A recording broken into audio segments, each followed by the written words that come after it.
Hola, en esta ocasión vamos a tocar el tema de las presentaciones exitosas.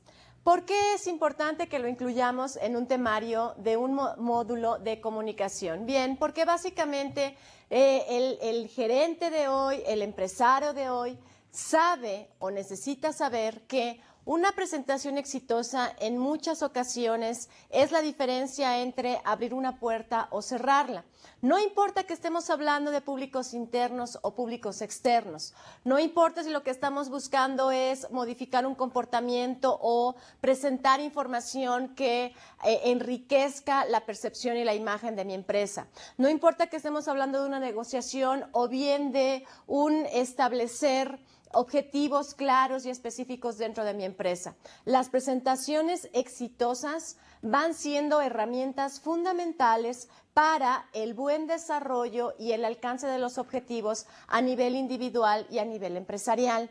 Es por ello que actualmente debemos y necesitamos conocer, analizar tanto el uso como la manera más eficiente de desarrollar una presentación. Debemos también tomar en cuenta cómo se desarrollan, cuál es la manera más exitosa de poder, a través de un medio de comunicación como este, que es la presentación, presentar y transmitir tanto mis ideas como mis conocimientos y, ¿por qué no?, la imagen de mi organización. Como ustedes pueden ver en su lámina en este momento, ahí tenemos una buena justificación de por qué es que nosotros como empresarios debemos de estar bien conscientes y tomar en cuenta la fuerza que pueden llegar a tener las presentaciones. Por eso también es importante que las estudiemos y las analicemos. Vamos a pasar por favor a la siguiente lámina. Bien, paso número 1. Es necesario que nosotros como individuos seamos capaces de analizar con toda objetividad y honestidad cuáles son realmente nuestras habilidades para hablar en público o bien para desarrollar una presentación. En la medida en la que nosotros vamos estableciendo y dándonos cuenta de cuáles son nuestras áreas de oportunidad y cuáles nuestras fortalezas, es mucho más sencillo que nosotros podamos desarrollar una presentación exitosa. Para que esto sea posible, debemos de tomar en cuenta los siguientes elementos. Número 1, pasando a la siguiente lámina. Conocer la tipología de los asistentes. Recordarás que este tema lo hemos tocado incansablemente desde la primera sesión de nuestro módulo. Yo te había comentado, habíamos dicho, ¿verdad?, que parte importante de que yo aprenda y pueda manejar un proceso de comunicación efectivo es que conozca a mi público receptor, porque dependerá de él la manera en que yo me dirija hacia este.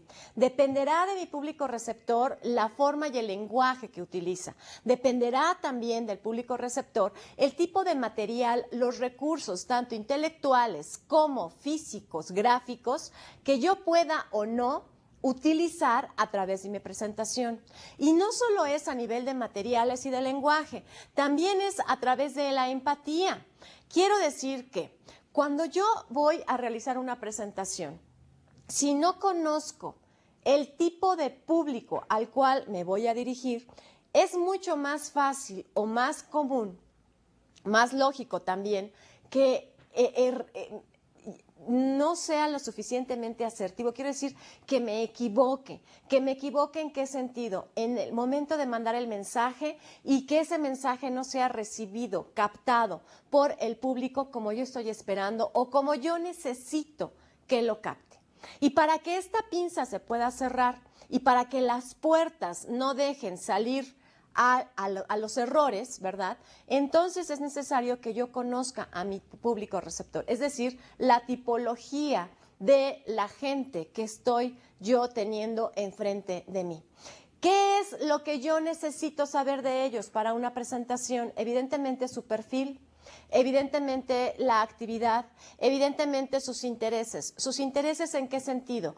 ¿Qué interés puedo yo generar en ellos a través de mi presentación en el tema que me está llamando la atención en este momento.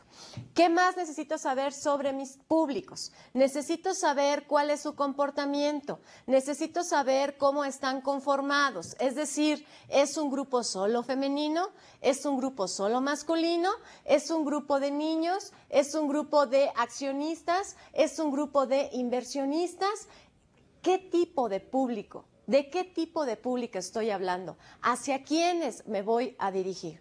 Dicen por ahí que uno de los públicos más complicados, más complejos, difíciles de enfrentar son los públicos femeninos.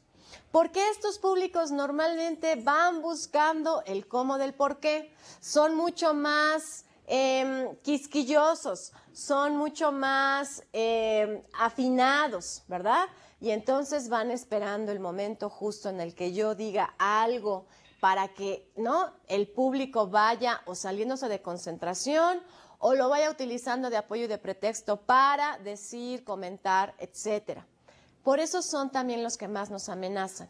Porque, verás tú, en tu punto número 2 de la lámina dice el temor a hablar en público.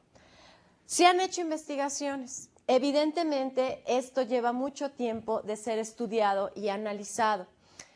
¿Cuál es el principal temor que yo, individuo, puedo tener al momento de hablar en público? Básicamente, señores, es el miedo al ridículo. Básicamente es el miedo a ser juzgado. Básicamente es el miedo a equivocarme. Entonces, si yo me equivoco, evidentemente voy a hacer el ridículo. Y cuando haga el ridículo, me van a juzgar. Las personas que están enfrente de mí van a decir, mira, se equivocó, mira, no sabe, uy, qué barbaridad. Ese tipo de comentarios que son los que a mí a nivel personal interno me van afectando. Cuando nosotros desarrollamos un miedo a algo, puede ser a subirnos a un avión, a las alturas, a las víboras, a las mariposas, a las arañas, a la soledad, por supuesto, al abandono, ¿sí? Lo que hay de fondo, lo que está ahí es realmente una inseguridad. Lo que está de ahí es un elemento poco racional que a mí me impide enfrentarme o bien asumir que sí tengo la herramienta y el recurso para salir adelante. ¿Y por qué digo irracional? Porque a lo mejor en realidad he hecho todo lo posible y todo lo que he estado a mi alcance. ¿Para qué? Para nunca llegar al punto de tener que enfrentarme y hablar en público. Si yo no lo he experimentado, ¿cómo sé que en realidad me voy a equivocar? ¿Y cómo sé que en verdad voy a hacer el ridículo?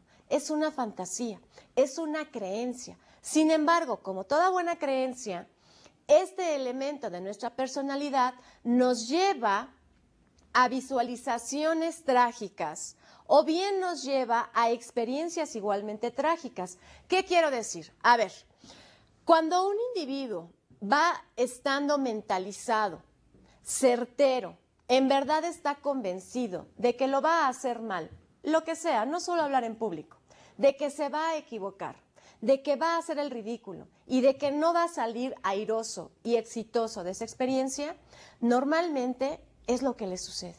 Cosa extraña, ¿verdad? No, no es extraña. Fíjense que la mente es poderosísima y esto lo dicen y lo han establecido estudiosos de la programación neurolingüística, por ejemplo, que ustedes van a tener oportunidad de escuchar en una de las sesiones. Bien, los programadores neurolingüistas dicen, mientras yo pienso, me imagino, visualizo, siento, estoy seguro, convencido, creo que así va a ser, así sucede. Y no es magia, es que la mente, toda ella, se va programando. Y va programando a nuestro cuerpo, y va programando a nuestro intelecto, y va programando nuestra percepción, y va programando la situación. De tal forma que, efectivamente, si yo estoy tan convencido de que me voy a equivocar, seguramente me voy a equivocar. Y esto lo que hace es que me refuerza mi misma creencia. Claro, ya ves, te lo dije, es que yo no sé hablar en público, es que yo no debí haberlo siquiera intentado, si ya sé que me voy a equivocar, ¿para qué me expongo al ridículo? Bien, señores, este tipo de pensamientos los tenemos que retirar. Los tenemos que vencer. Son solo eso, creencias. La creencia tiene su origen en una parte de nuestro cerebro. La creencia tiene su origen en una experiencia real que nos ha ocurrido en algún momento, a nosotros o a alguna persona muy cerca y por lo tanto importante dentro de nuestra vida. Bien, cuando esta creencia aparece, yo necesariamente tengo que hacer un cambio ¿de qué? De paradigma. Tengo que deshacerme de la creencia 1 para que pueda aparecer la creencia 2. Y ese es el procedimiento que se sigue en los paradigmas. Rápidamente, a ver, ¿de dónde vienen los paradigmas? Los paradigmas, señores, son una propuesta, un enfoque filosófico de una persona llamada Thomas Kuhn. Thomas Kuhn decidió y desarrolló esta teoría de los paradigmas. Y él dice, claro, él era sociólogo y él lo aplica mucho más al desarrollo de las sociedades. Y aplica perfectamente bien de manera individual. Mira, en los negocios y en las relaciones afectivas y en todos lados. Yo tengo un paradigma 1, es decir, una creencia, ¿sí? Este paradigma, esta creencia, este enfoque de ver la vida, a mí me establece la manera en cómo voy a entender y explicarme una serie de situaciones, las preguntas que me debo de establecer, las respuestas que debo de encontrar y además la interpretación que le debo de dar a cada una de esas conclusiones. Todo esto es un paradigma. Claro, los paradigmas incluyen teorías, ¿sí? Los paradigmas no solo son teorías, los paradigmas son maneras de percibir la realidad. Son como los anteojos que nosotros nos ponemos, si me permiten la metáfora, para ver el mundo. Y si yo me coloco los anteojos, es decir, si lo veo a través del paradigma de los anteojos oscuros, claro que todo lo voy a ver oscuro. Y si me pongo los de aumento, lo voy a ver mucho más nítido. Y si me los cambio y elijo los anteojos para leer, bueno, pues entonces voy a ver solo una parte de la realidad, ¿sí? Eso es un paradigma. Ahora bien, este paradigma a mí me ayuda, esta creencia, a mí me ayuda a explicarme el mundo de cierta manera. Y todo está muy bien mientras esta creencia, este paradigma me lo permite y me da la información como la necesito para explicármelo. Cuando este paradigma llega, esta creencia llega a ya no funcionarme, cuando llega el momento en el que yo como individuo soy consciente y me doy cuenta de que esa creencia ya no me está resolviendo lo que en teoría me debería de resolver, entro en una situación que Thomas Kuhn llama anomalía o crisis. Esta crisis se da exactamente en el momento en el que yo, individuo, soy consciente de que esta creencia ya no me está funcionando.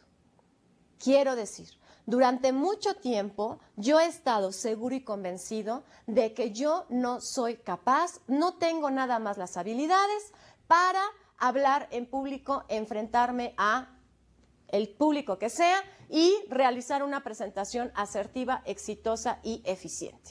Yo siempre lo he sabido, claro, solo que hoy estás a punto de iniciar una nueva empresa. Tú te vas a convertir en líder, tú te vas a convertir en el dirigente de esa empresa, vas a ser el ejemplo a seguir de una serie de individuos, ¿sí? De cierta cantidad, la que sea.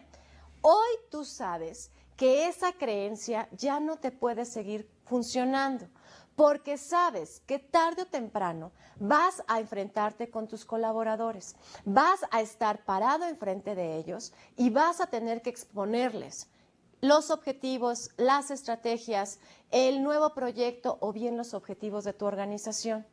Esa creencia, la número 1, la que decía yo no puedo, no sé hablar en público, no puedo realizar una presentación efectiva, a estas alturas de tu vida ya está dejando de solucionarte ese problema.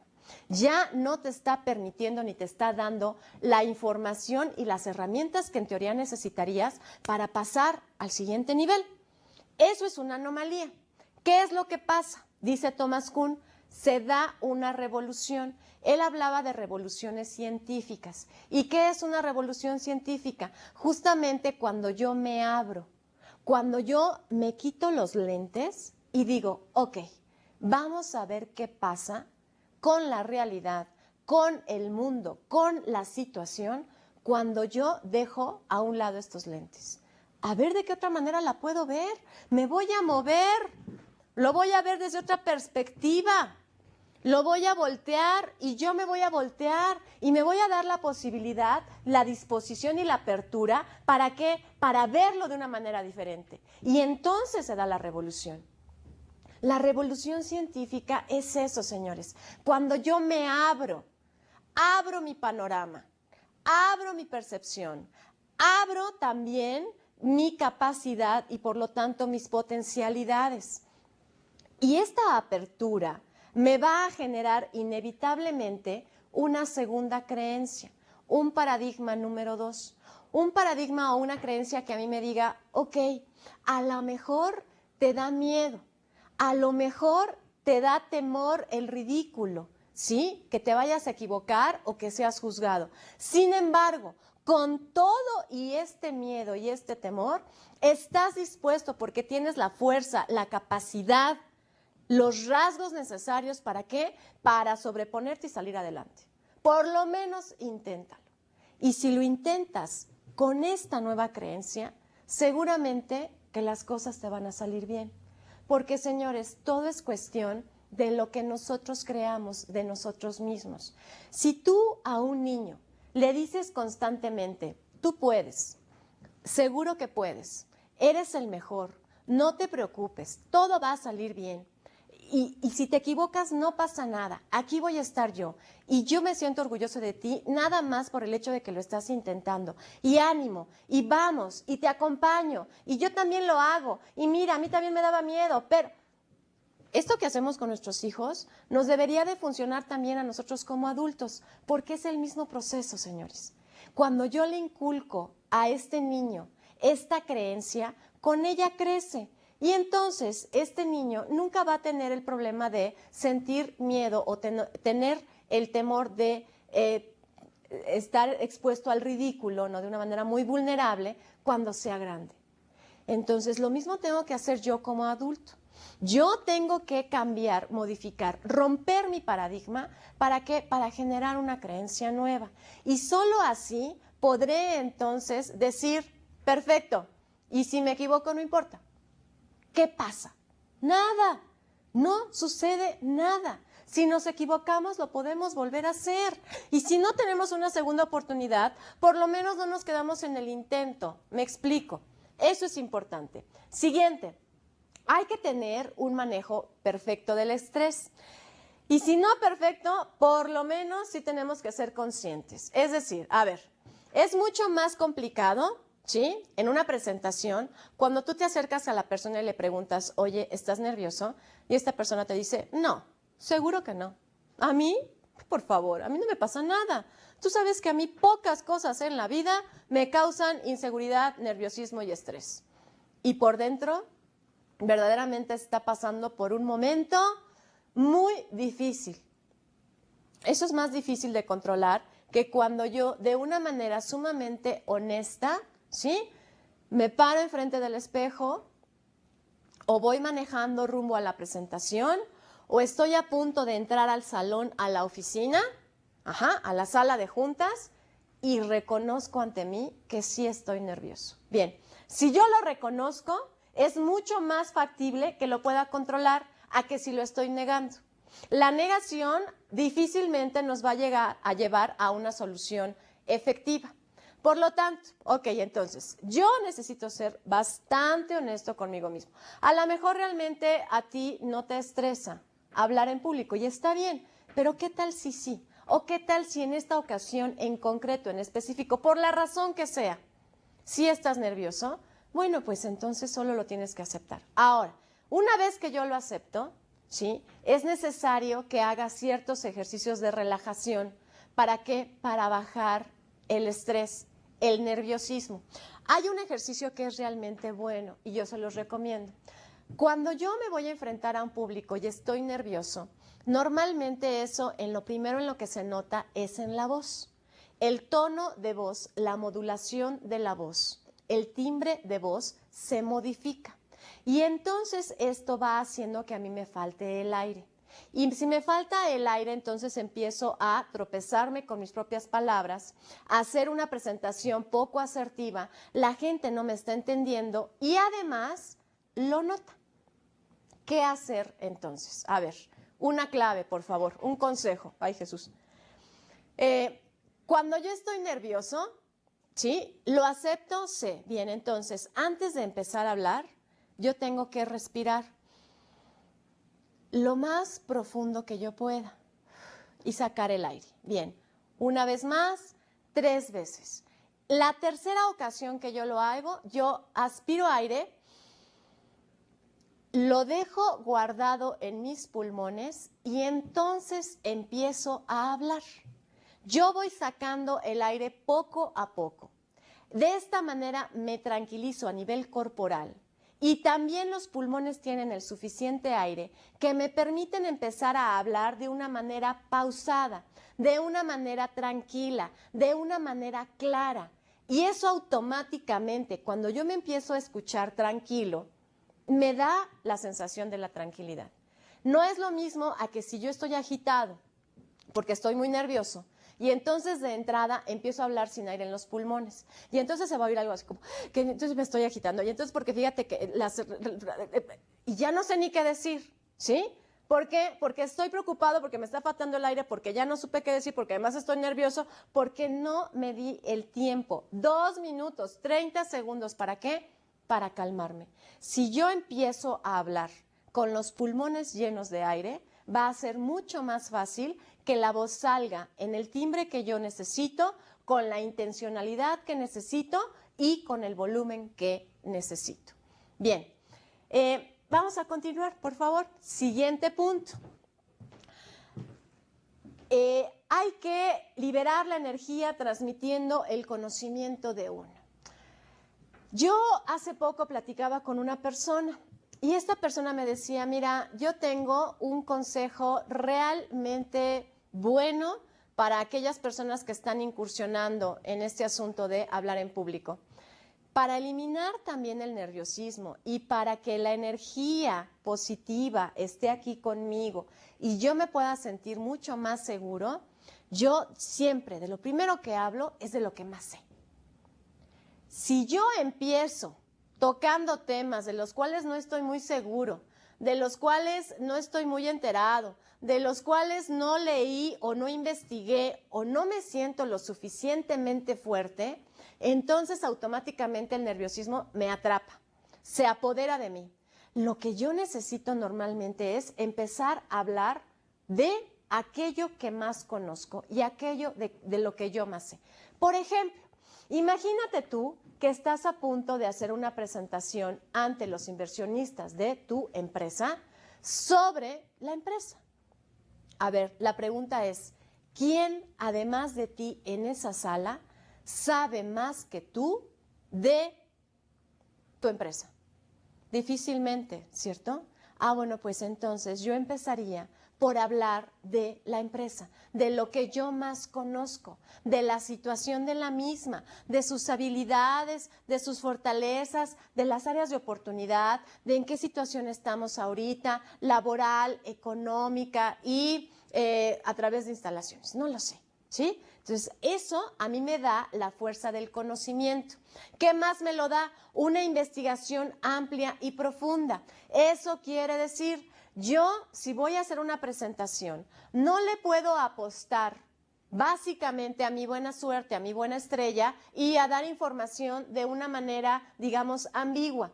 ¿Recuerdas lo que habíamos dicho? Asertividad es claridad, sencillez y además, ¿sí? Establecerlo de una forma concreta, aterrizada. Bien, entonces, yo necesito obtener esta fuerza del conocimiento a través de qué, de la investigación, a través de qué, de la búsqueda, a través de qué, de utilizar ejemplos que me permitan ilustrar mejor aquello que estoy diciendo. Siguiente, hay que aumentar la confianza en nosotros mismos. Esto, señores, es un punto muy personal. De manera individual, lo tenemos que afianzar desarrollar, fomentar y motivar en nosotros mismos. Una manera asertiva de hacerlo, efectiva, es ensayando, ¿sí? Si es la primera vez que yo me voy a enfrentar a este público en cuestión y por eso es que me siento nervioso, bueno, lo mejor que puedo hacer es ensayarlo. ¿Ensayarlo cómo? Enfrente del espejo. ¿Ensayarlo cómo? Grabándome. ¿Ensayando cómo? Filmándome. Cuando nosotros nos vemos, ¿sí? Cuando nosotros vamos adquiriendo, ¿verdad?, esta experiencia en lo real, también nos vamos enriqueciendo y alimentando de una poderosísima autoconfianza. Nosotros podemos decirle a nuestro mejor amigo o a nuestra pareja, oye, tengo que dar una exposición, una presentación. ¿Te parece bien si lo ensayo contigo? Y entonces, claro, la persona de enfrente, como nos quiere y como nos aprecia y nos admira, nos va a decir, no, hombre, a mí me quedó clarísimo. Muy bien, de verdad, lo haces muy bien. El manejo de la voz, de la postura, el lenguaje no verbal. Bueno, bravo, felicidades. Nos quiere. No puede ser tan objetivo, ¿cierto? Hay inmiscuidos por ahí una serie de elementos que a lo mejor no le van a permitir dar una opinión del todo objetiva. Por lo tanto, nuestros mejores jueces somos nosotros mismos. Claro, señores, sin irnos al extremo, porque muchas veces cuando somos ya adultos, ¿sí?, nos vamos autoexigiendo de tal manera que a veces llegar al nivel que estamos esperando es sumamente difícil, sobre todo en un campo en el que no nos sentimos tan seguros. Entonces, sí hay que observarnos, hay que ensayar constantemente y observarnos desde una forma y desde un punto de vista mucho más objetivo. ¿Qué quiero decir? Ni en un lado del péndulo de, bueno, sí, más o menos, pero no importa, ni del otro lado del péndulo que diga, qué barbaridad, nada más no lo puedes hacer, te lo estoy diciendo, no lo debes de hacer, no tienes la habilidad, te vas a equivocar, vas a hacer el ridículo, etcétera, etcétera, etcétera. La autoconfianza, señores, es un equilibrio interno, un equilibrio que a mí me debe de permitir ver mis errores y también, ¿por qué no?, reconocer mis fortalezas. Eso es importante, entonces hay que ensayar. Siguiente, bueno, la mejora de la autoestima, que es sumamente parecido. Cuidar los contenidos, ¿sí? Bueno, a ver, antes de pasar al desarrollo de los contenidos, a mí me gustaría pasar a la siguiente lámina y analizar estos otros puntos. Hay que suministrar técnicas y conocimientos apropiados, ¿sí? Quiero decir, si yo tomo en cuenta a mi público receptor, si realmente sé cuáles son sus características y su perfil y cuáles pueden ser aquellos puntos claves en donde ellos se interesen en lo que yo estoy diciendo, mi material, ¿sí?, el que yo voy a desarrollar, la técnica a través de la cual lo voy a hacer, también debe de ir en relación directa con esto. Por ejemplo, si yo tuviera que dar una clase a adolescentes sobre valores, la técnica que yo utilizaría sería más bien el juego, las dinámicas en donde ellos se sintieran realmente proyectados, dinámicas que realmente tuvieran sentido y significado a través de las experiencias en el mundo en donde ellos ahorita se están desenvolviendo.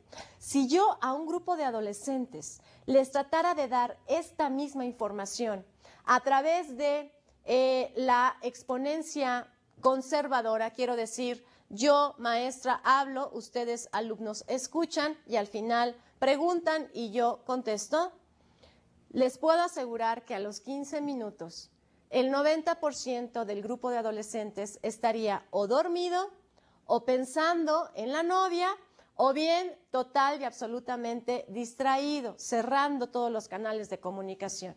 Eso quiere decir que cuando yo conozco mi público receptor, debo de tomarlo en cuenta ¿para qué? Para determinar la manera correcta, la técnica adecuada para poder comunicarme con ellos. Una presentación no es otra cosa que un medio de comunicación que como tal se desarrolla. Hay un emisor, hay un canal con un mensaje y hay un receptor. Cada uno de ellos va teniendo condicionantes, objetivos y efectos. Bien, yo lo debo de tomar en cuenta. Es lo mismo en las presentaciones. Estas personas que van siendo realmente carismáticas, simpáticas, que de repente nos hacen reír, que son muy suaves, muy fluidas, con las que puede pasar el tiempo y yo de verdad que ni cuenta me doy. Porque la pasé tan bien y todo lo que dijo iba saltando, ¿verdad? De un tema a otro bien interesante y me daba ejemplos y nos hacía de repente sonreír y qué sé yo. Bueno, esas personas seguramente que conocen con toda exactitud a sus públicos receptores, saben exactamente qué tipo de técnica utilizar, ¿sí? Y lo mismo debe de ser en nosotros. Si yo voy a estar en una reunión sumamente formal, pues entonces mi presentación deberá de tener una técnica así de formal. ¿Qué quiero decir con esto? Que evidentemente no voy a establecer, ¿verdad?, una dinámica de presentación para que todos los que estamos aquí nos sintamos más a gusto. Eso sería total y absolutamente fuera de lugar. ¿Qué sí necesito? Ser sumamente claro, asertivo, entregar la información muy puntual, rápidamente, ¿verdad? Y de una manera clara, ¿sí? Una exposición que nada más va a depender de mí. No hay tanta interacción, ¿verdad?, con los presentes. Siguiente, hay que fomentar la participación. Esto es importante. Mira, cuando uno está enfrente de un grupo, cuando estamos hablando en público, sí tenemos, y debemos de desarrollarlo, si no es así, la capacidad para observarlos a todos. Claro, ellos me están viendo solo a mí y eso puede ser una ventaja o una desventaja, dependiendo de cómo lo quieras ver. Para mí es una ventaja, porque ellos solo me ven a mí y yo, en cambio, los puedo ver a todos. Y eso a mí me permite y me da las herramientas para detectar a nivel sensorial y perceptual que también están ellos, si me están entendiendo, si les está pareciendo interesante o no.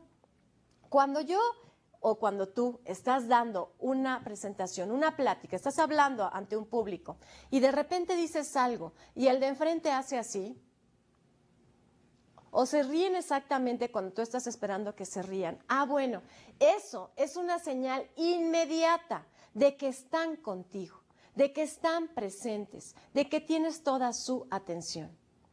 Cuando estás enfrente de ellos y las caras que vas observando tienen que ver con ceños fruncidos, ah, bueno, pues entonces puedes estar seguro de que ese mensaje que tú estás mandando no está siendo del todo claro y mucho menos efectivo.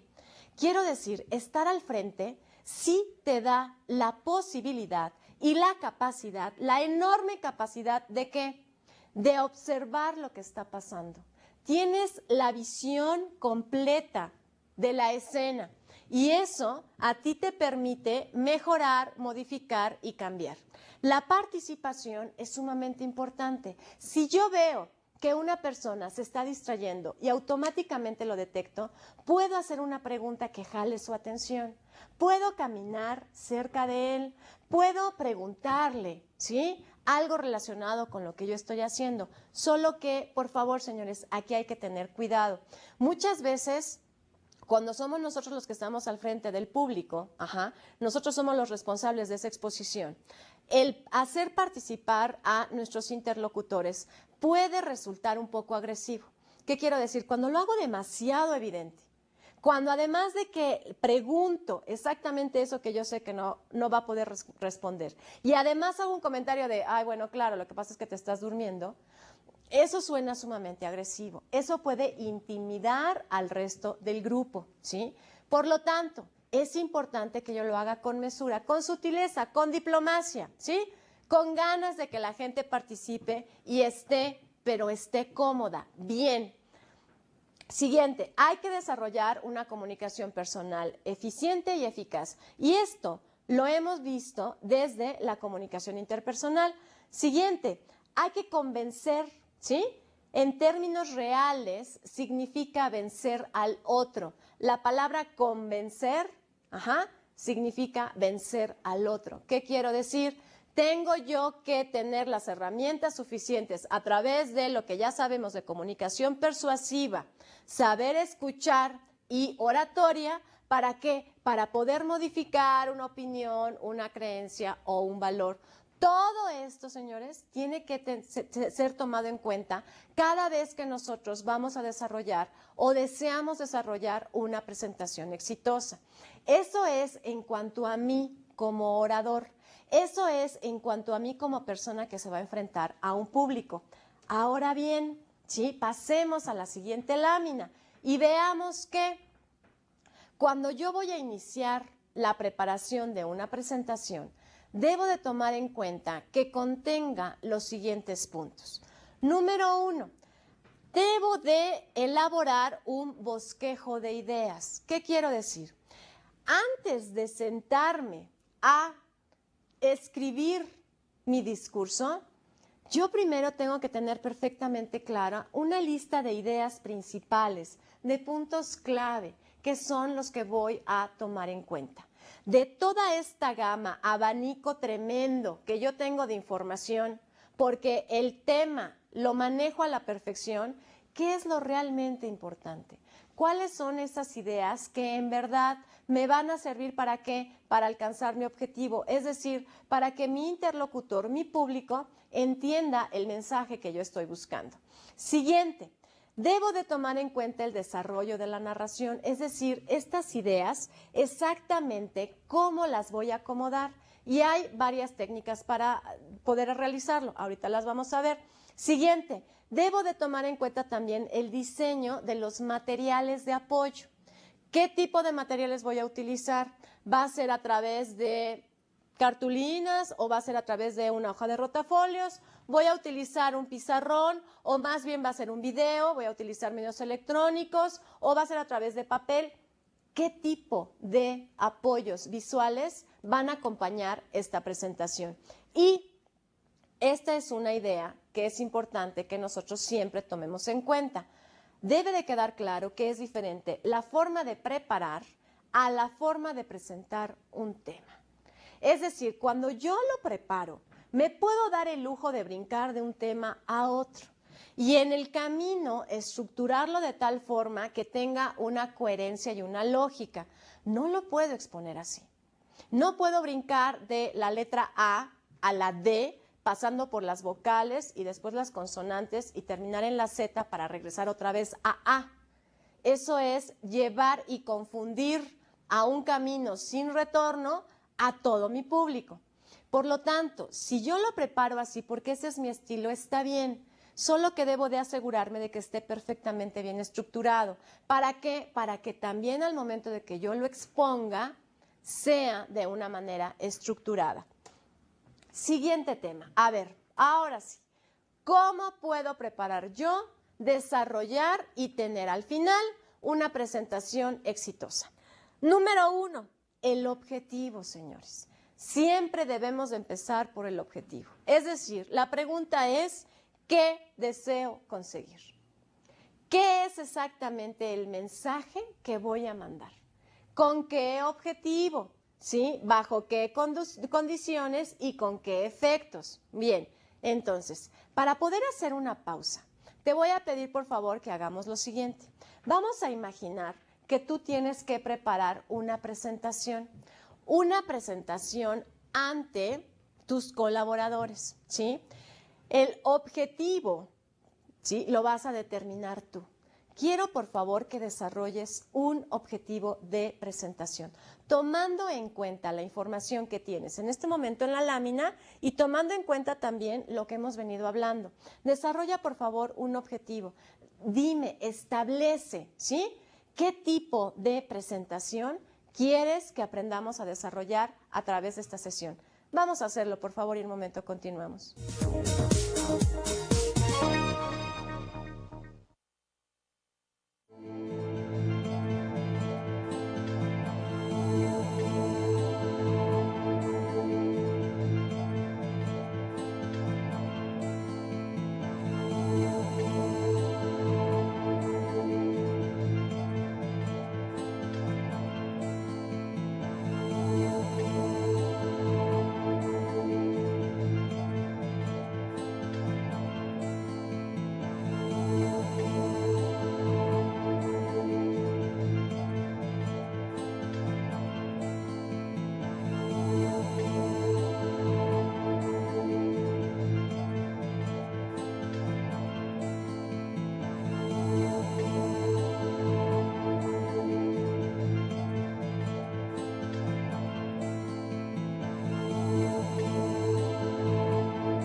Muy bien, entonces una vez que hemos establecido el objetivo, que tenemos perfectamente claro qué es lo que queremos conseguir, cuál es el mensaje evidente y esencial que queremos transmitir, el siguiente paso dentro de la preparación de una presentación exitosa se refiere a que yo establezca los puntos clave.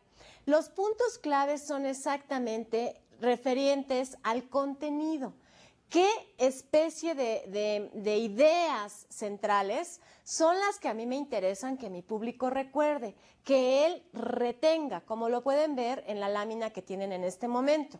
A ver, los puntos más importantes o trascendentes, es decir, yo necesito preguntarme qué es de todo esto que a mí me interesa que ellos recuerden. De el universo de información y de ideas que voy a manejar a lo largo de mi presentación, ¿cuáles son los puntos clave? Normalmente se recomienda que yo en una presentación establezca 1 o 2 puntos clave, máximo 3. ¿Por qué no más?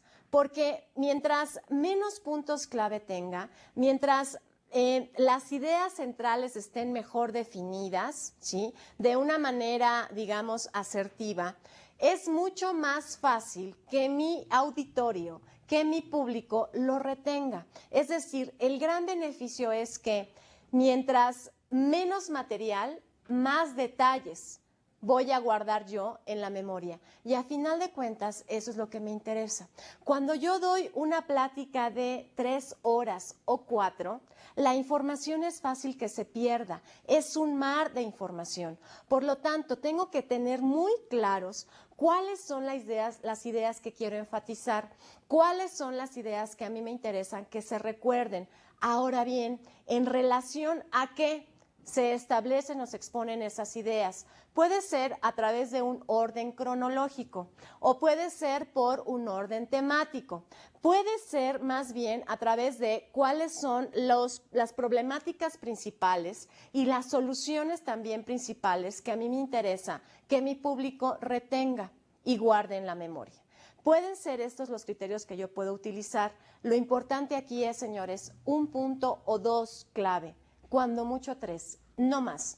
Siguiente lámina, por favor.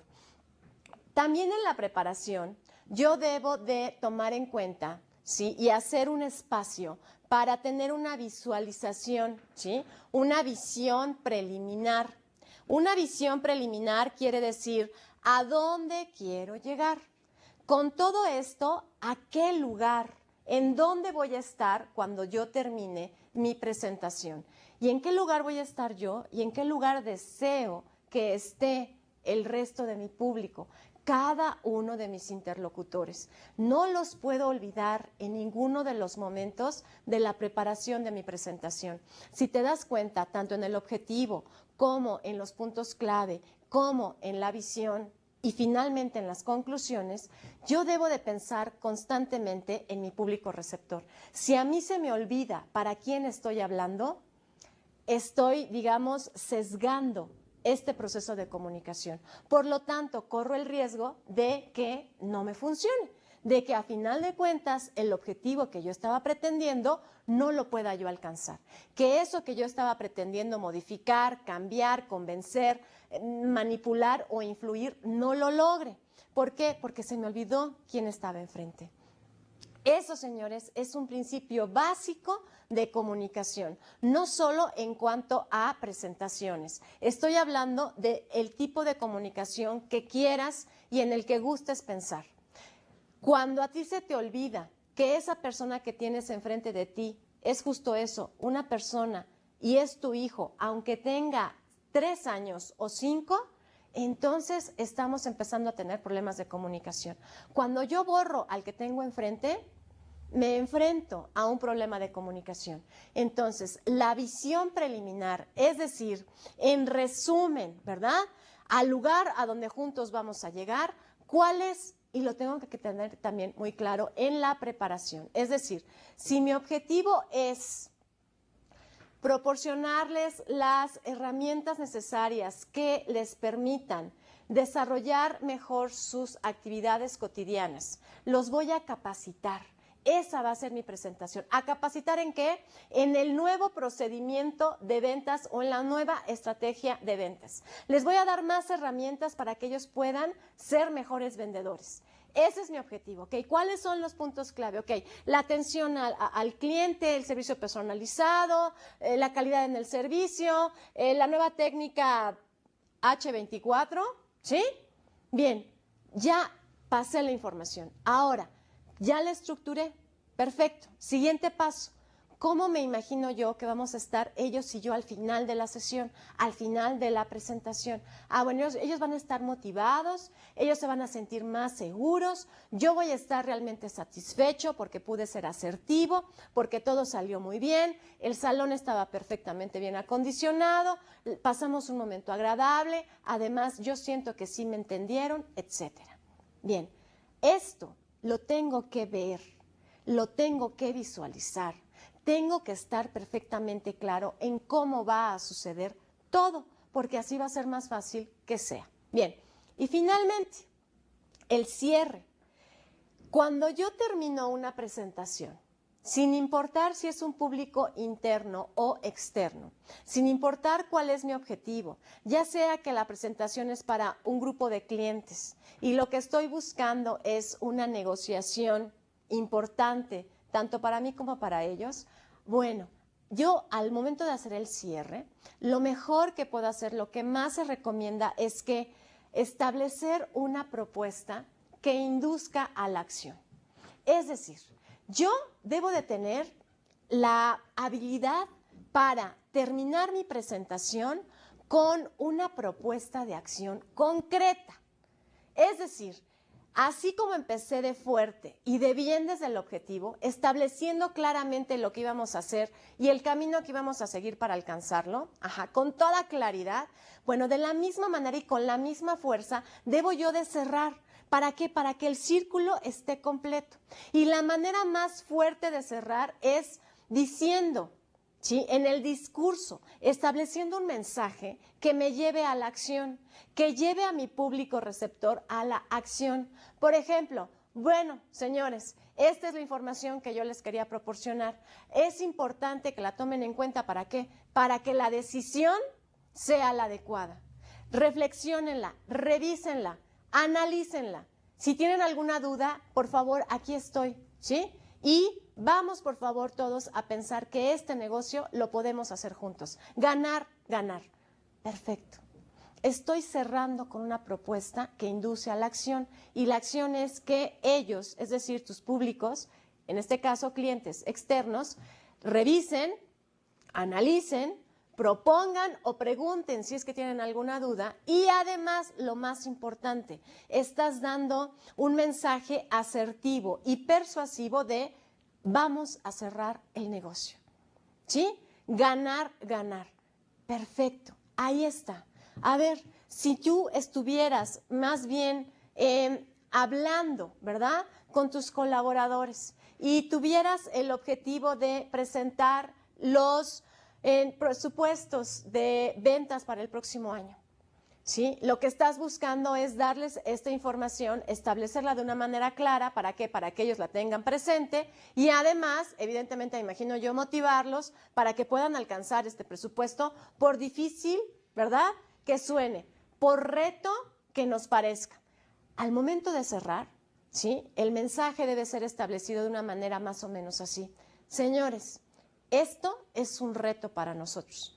Como equipo lo podemos alcanzar. Sabemos que somos capaces de esto y más. Todo depende de nosotros. Trabajemos, por favor, con el ánimo y con la seguridad y con la certeza de que así va a ser. Tenemos todo para lograrlo. Depende de nosotros. Yo estoy dispuesto. Estoy seguro de que ustedes también. ¿Me explico? De esta forma, nosotros vamos cerrando y no solo cerrando, sino también encaminando a la gente. Esta es una técnica de persuasión, por supuesto. Ya sabemos lo que es la comunicación persuasiva. Por eso era importante que nosotros la revisáramos antes de llegar a este tipo de sesiones. Si yo logro en la preparación, fíjate que todavía no hablamos, ¿verdad?, de detalles mucho más específicos como el volumen de la voz y cómo hablar y la presentación, etcétera. Esta es la presentación, la preparación de la presentación. Date cuenta cómo, para que ésta sea asertiva y exitosa, necesariamente sí debe de cumplir con un proceso que además de darme una estructura asertiva, a mí como individuo me va a dar la confianza y la seguridad de que todo está perfectamente bien planeado, de que yo tengo el control de la situación. Ese es uno de los grandes temores que van teniendo los oradores. Y si me equivoco, y si me preguntan y no sé la respuesta, y si hago el ridículo porque la verdad es que no lo preparé bien, bueno, esta es la mejor manera que tú puedes encontrar hoy. ¿Para qué? Para poder desarrollar y preparar una presentación exitosa. Debe de tener los 4 puntos: el objetivo, los puntos clave, la visión y, por supuesto, el cierre. A mí realmente me parece que cuando hablamos de empresas, comunicación en empresas, comunicación organizacional, y vamos a aventurarnos, a adentrarnos o a iniciar en este mundo de las presentaciones, porque como líderes y dirigentes, ¿verdad?, va a ser como bastante común, al menos al principio, que seamos nosotros los que hagamos las presentaciones. Bien, yo sí creo que la parte o una de las partes más importantes es el cierre.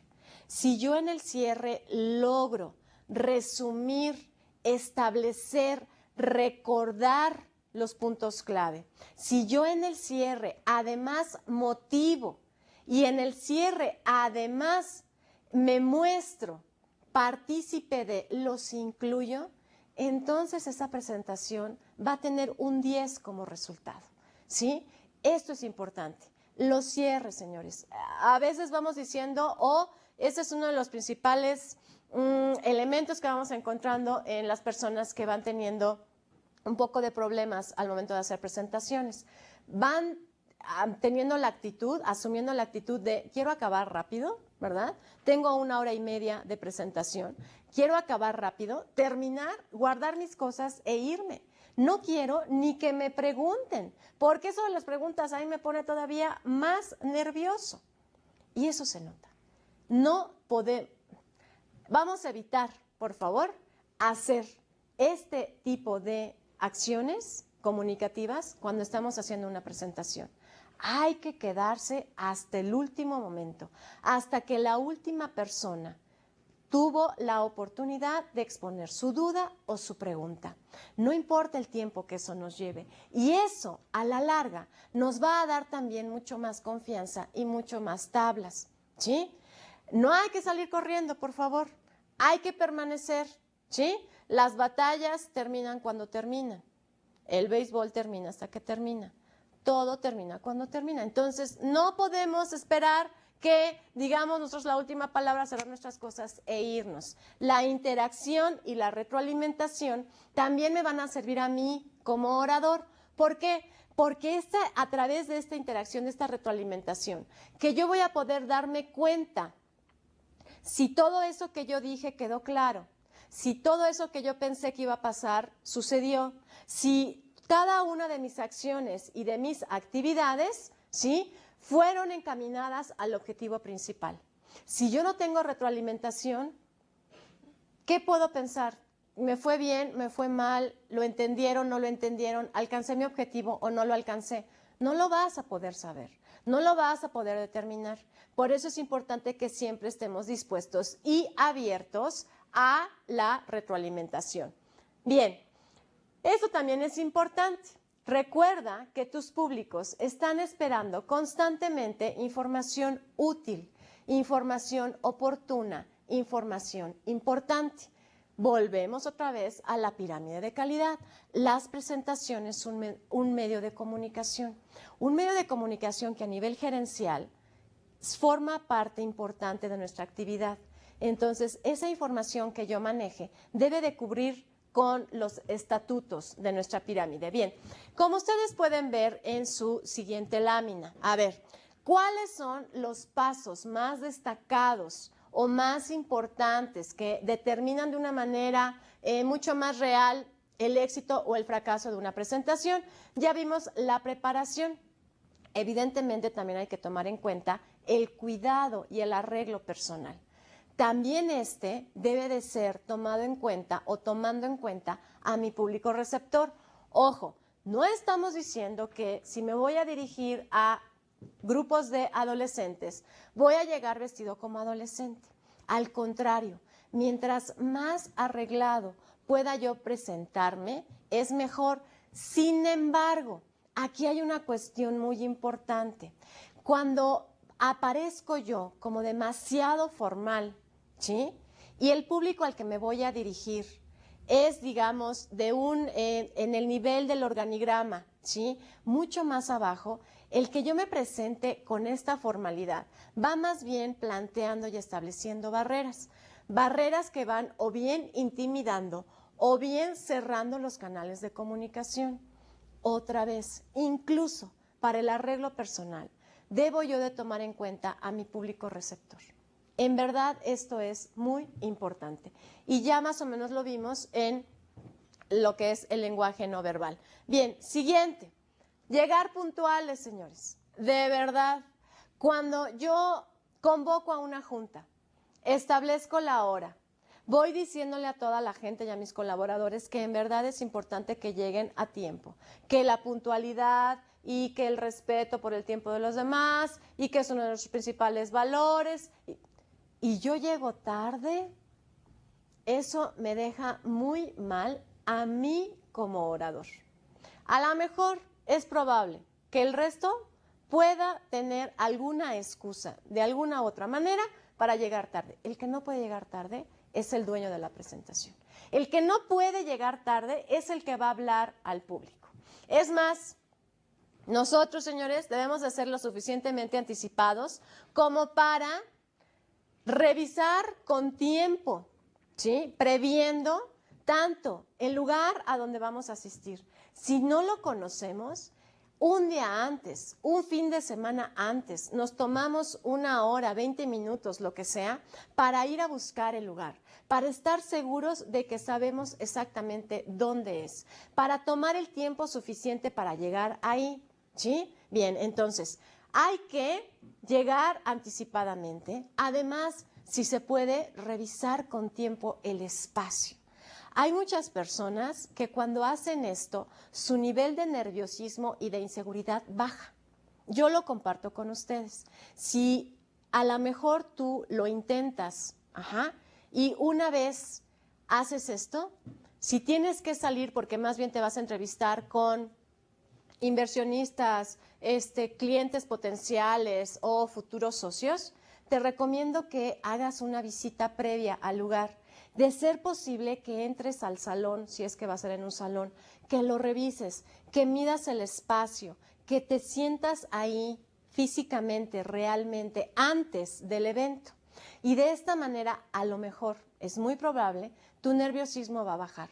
¿Por qué? Porque ya te viste ahí, ya estás en el lugar, ya lo conoces. Normalmente a los seres humanos lo desconocido nos atemoriza. Por eso es que a un niño pequeño, cuando por alguna razón está jugando en su recámara y se va la luz, está a oscuras, se asusta. Se asusta porque no sabe lo que puede pasar. No está viendo, quiero decir. Y lo mismo nos pasa a los adultos. Y a veces en un grado mucho más elevado.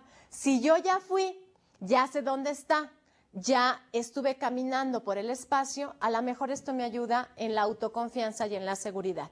Bien, hay que tener un dominio absoluto del tema, eso ya lo vimos, planear las técnicas instruccionales, también el material de apoyo y, por supuesto, hay que establecer un equilibrio entre la composición del grupo, ¿sí? Y las dinámicas para romper el hielo. Las dinámicas para romper el hielo van desde unas muy sencillas y personales hasta dinámicas para grupos completos de 50 o 100 personas. Dependerá mucho, otra vez, del objetivo, dependerá mucho del tipo de grupo al que te estés refiriendo y enfocando.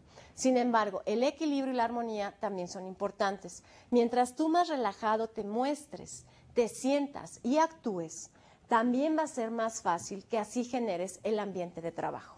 Esto es la entrada, ¿sí? La primera parte para tener una presentación exitosa. La próxima sesión vamos a hablar con mucha más profundidad de cada uno de los puntos del día de hoy. Muchas gracias.